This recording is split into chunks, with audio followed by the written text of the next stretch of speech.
કેમ છે મમ્મી? શાક લઈ આવ્યા? હા, જો શાક કાંઈ નહોતું. કાલે આળસડે રવિવાર હતો તે કાંઈ લેવા ન ગયા. કાલે સાંજે આપણે નાસ્તો કરી આવ્યા હતા ને, બસ ન ગયા. આજ જો લેવા જવું જ પડ્યું, નકર આ સાંજે ન રાંધવું. જો આમાં આપણે લાવ્યા છે તાજા તાજા રીંગણ ને ભીંડો. એક જગ્યાએ લીધું ને એક ઝબલે ને બચાવ્યું, બે એક શાક એક જગ્યામાં એકમાં નાખી દીધા. આમાં આદુ મરચા, આદુ ને મરચા, આમાં ટામેટા. આ 60 કિલો હતા તો 30 500 લાવી. બહુ મોંઘા ટામેટા. વટાણા 30 કિલો થઈ ગઈ, 15 શેર. લીંબુ 15 શેર. મસ્ત રસવાળા આવે ઉનાળામાં. તો આપણે લીંબુ ભાળશું નહીં. ફુલાવરી જો કેટલું સરસ.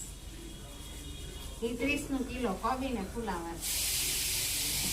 પછી લાવી બીટ, એ 500 ગ્રામ, એ 30 કિલો હતો. પછી બટેકા લાવી 2 કિલો, 50 2 કિલો. પછી અમે કોબી છે કિલો અલગ લીધી હતી. બીટ છે અને આમાં છે જો ગાજર. આપણે શું બનાવવાનું છે? હલવો. હલવા આટું ગાજર લાવી કિલો, એ 30 કિલો મળ્યા.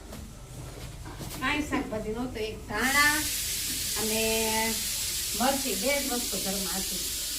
કાંઈ નહોતું શાક, બધું લાવવું પડે.